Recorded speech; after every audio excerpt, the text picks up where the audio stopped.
Hey guys, what's up? This video is going to be a little bit different. I'm going to try to make this as unedited as possible, but I figured I'd sit down and take some time at the end of the year here to talk about one of my most requested questions to be answered, and that is basically, what do I think about Rob Dahm? Now, this is going to be just my honest opinion. You're free to agree or disagree. It's not a big deal. I don't really care, but I just wanted to talk just from the heart, speaking directly to you guys, and kind of maybe give you some advice as far as your own builds and things like that, just looking at what he's done and things like that. So I think the first thing I need to say right out the gate is that I don't have any problems with Rob Dahm whatsoever, honestly, to be fair. I do have some, I think, what I would consider reasonable critiques, and I think that he would have agreed too, reading his posts and seeing what he says about his own stuff. But, I mean, we can start from the beginning, and that's going to be his 20B car. I think I said from the get-go, maybe 2 or 3 years ago, that his 20B car was not a well-built car. And I think as you guys are finding out, if you guys pay, I kind of pay attention to his channel lightly. I just kind of see things here and there. But I think what you're finding out is that he's going back through his car and realizing like what he did wrong, or not what he did wrong, but what he bought into that was wrong, and going back and fixing it. And I think that is, it shows to his character what type of person he is. And by that, I don't mean anything negative. I mean that he's someone that delegates information, as in he does what an intelligent person would do, and that is if he doesn't know something, he asks somebody that knows, so he can get his information and he learns that information from them. So for example, when he went to his ECU and had those problems, he went to what he would consider an expert and went to them, and then they helped him out with his ECU. When he wanted to go faster in his car, he went to Abel Ibarra, who knows what he's talking about, has a history. He doesn't put his ego in front of his own success, if that makes sense, where he doesn't assume that he knows everything. He knows that he doesn't know everything. He knows that he's very self-aware, as like Gary Vaynerchuk would say. He's very self-aware where he is and what he knows and where he needs to go and what he wants to learn and things like that. So like he's not afraid to ask questions, and I think that's indicative of anybody that wants to be successful in anything whatsoever. And when you look at him, obviously he's clearly successful, and that's it's one of those traits of a successful person just being self-aware and understanding where you are. So I think that when you look into the car culture, you see that a lot of people will put their egos in front of their own success. They will say that I know this, I know that, and then when they're told that they're wrong, they refuse to admit that they're wrong on even the most basic principles. And when you look at Rob Dahm, he's not that way. He's not that way at all. He goes, if I'm wrong, I'm gonna ask somebody else, and that's how I'm gonna know I'm gonna right. Like that's what you should do. And when you look at what he does, like it makes sense. So look at his character. I have no problems with him. He's from what I've seen, he's super cool. I think he understands how the internet works at a very fundamental core. He doesn't take anything seriously, minus like a few things like with the Robert Freddy drama, whatever. But he gets it. Like people try to knock him off his horse, catch him off his game, but he understands. I think he's been around for a while, and he understands. So when I look at him in his 20B car, like I said, the car didn't make much power for what it was doing. Like we had a car that has a very similar build, and I think it was running less boost and made a little over 200 more horsepower than his did at a given time. At the same boost, I think pretty much the same everything. And he was having issues, and I think that draws down more to the tune and stuff like that. But as he's gone back through the car and made it faster and gone back through all the parts, he's realized, like maybe probably knew that the car needed to have some work done, and he's gone back through it, and he's gone to the right people, or he thinks the right people at least, to do it correctly. And I do admire that. I do appreciate that. Now going away from the 3-rotor to the 4-rotor car, on the other hand,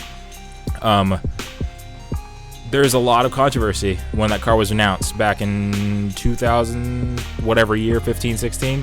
When he announced that car at SEMA, because he hyped up this huge announcement. I don't know if you guys remember. He's like, I'm going to come big at the SEMA with this crazy ass car. You guys aren't ready for this, blah, blah, blah, blah. I'm ready to show it to you.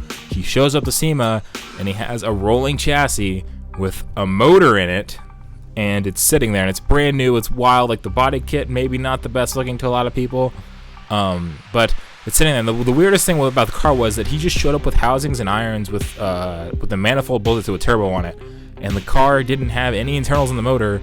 It was literally just housings and irons. Like you look, there's no E-shaft, there's no crank bolt, there's nothing. It was just irons and whatever. He was selling a dream. He was selling a concept. Now, before I go into detail on this, I want to say that I have two perspectives on that entire situation. One, from a car enthusiast perspective, just as someone that's looking from inside. I think it was a pretty shitty thing to do, but I don't think, as a car enthusiast, I think it's a pretty shitty thing to do. From the top end, like looking up, down, from just like an outsider perspective, from like a business person's perspective, I think it was genius. It made perfect sense. He lit the fucking car scene on fire with that car. The car wasn't even a car. He showed up with a shell and a part of a motor and then picked up sponsors, picked up a whole bunch of interest, had everybody posting about this car. Everybody. He knows what he's doing. Marketing is where he lives right now, and that's what it was. So I guess a lot of people didn't catch on to what he was doing. Was he was shopping for sponsors, and that's what he was doing, and he did it pretty successfully, I would say. So I mean, now everyone knows Rob Dahm's forward all-wheel drive car, and now everyone's saying, well, where's Rob Dahm's all-wheel drive 4 car? And that's what he's. The more times you put his name in your mouth, the more times you post about him, the more success he sees, the more people look up his car and try to figure out what he's doing. That's the point. I don't know why that's hard to figure out. It was done very well. But even from the car perspective, when I said it's like a shitty thing to do, it's not like I think that he's a shitty person. I think I understand what he's doing. I get it. I understand entirely. I mean, because a lot of people look at his build where it's at, and they say things like, oh, you're not going to do it, whatever, and like it's not going to get done, why haven't you done stuff? But I don't think, and I think he's reiterated this a few times, like I said, I don't watch all his videos all the time. I've probably seen maybe 7 or 8 of them, but what he's doing is never been done before. It's really fucking expensive. He's developing new parts for the car specifically. Like, that's not easy stuff to do, especially when like you're doing it one-off. It's not like you can go online and research how to do whatever and figure it out from there. Like, this dude's doing it from the ground up. So when you look at his car, it's being engineered. He's not just throwing parts at it or buying things, whatever. Like, that's his whole purpose. Now, I think that some of his claims he's made for the car are a little bit outlandish, maybe too crazy, but outside of that, like, saying, like, look, that car could come out 5 years from now, and I still find that perfectly acceptable, because that's, for one, the speed that the cars come together right now is phenomenal. Like, it's, what, 2 years now? 2 years, and he has a fully custom chassis. He's got an all-wheel drive Hollinger setup and stuff like that. Like, the money he's throwing around with this car is no joke. It's not a haha, like, whatever. Like, he could try to sell the car and he will lose his ass. Like, he's out, like, he's too deep into it already at this point. I don't remember the exact price, but I've heard numbers thrown around. I've heard it from several people involved with the build, but he's deep in money. Like, probably more money than a lot of you guys make in probably 2 or 3 years, and just on a car. So if you guys are gonna come at him, like, if anyone wants to see the car more done than anyone, I think it's gonna be him, because the amount of money he has invested in the car is astronomical. So that's why, I mean, you look at things like his Patreon, and people have to complain about his Patreon. It's like, well, Rob Dahm, he has so much money, but he has his Patreon. It's like, why would I spend money out of my own pocket if I have an opportunity to watch people and deliver a service to people so they can watch this build and see how it goes from the ground up and see what all is involved to do things like that? Because I think that a lot of people, having been involved in, automotive motorsports and drag racing, import drag racing and stuff, I don't think a lot of people understand how deep that stuff goes. A lot of people go, well, yeah, I see builds on RX-7 Club or Honda Tech, whatever, and I see these people just throwing parts, but like, you don't understand what it takes to actually get those parts to the car, because you're seeing a finished product. You're not seeing something in development. A lot of car products you see that are in development take years, and when you look at Rob Dahm, he's developing a whole bunch of parts at the same time. So, I mean, the Patreon thing, I once again, I think it's a smart business move, because he's delivering something people want to see. He's not doing, like, for instance, like, I think he said he's like trying to avoid clickbait and stuff like that and whatever. That's what he's doing. Like, he's pulling it off well. I don't know what the major complaint would be. It's not like you're forced to buy into his Patreon. It's not like anything, like, these are all optional things. So if you're gonna talk shit on his Patreon, I mean, it's more or less jealousy, I would say, but whatever. Now, going into some of his claims he made about the car, and I hold a lot of these with a grain of salt.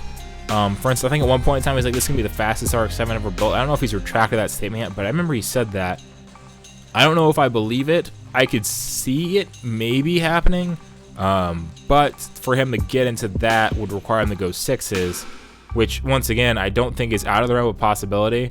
I just don't know if he has the capability to do it. That being said, the people he has behind him, and I haven't really been paying attention to what they've been saying, like Abel Ibarra, he has the legacy behind him to figure something out.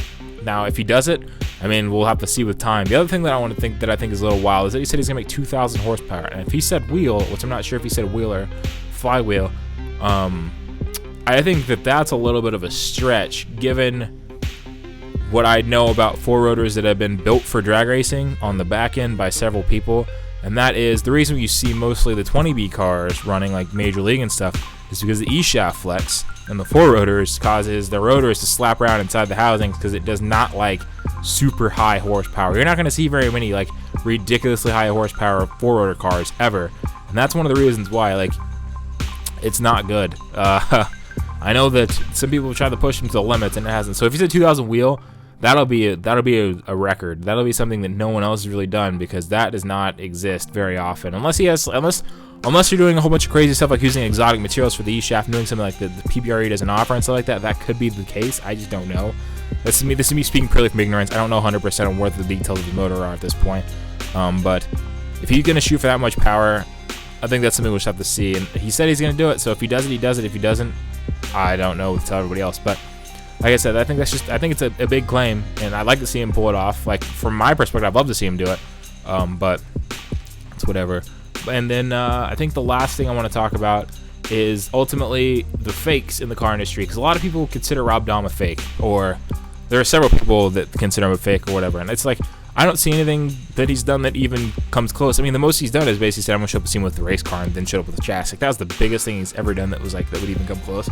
But it's not like he's like, say, Skunk 2 Racing, who made a $50,000 Kickstarter saying that they were gonna build an all-motor drag car that destroyed the record and barely put it down the track, and then got on like hoonigans and shit like that, and then talk about the car after it hasn't run. Like, I don't know. If you guys want to look into a fun story, look up the Skunk 2 Ultra Racing Kickstarter, because that's really interesting to look at.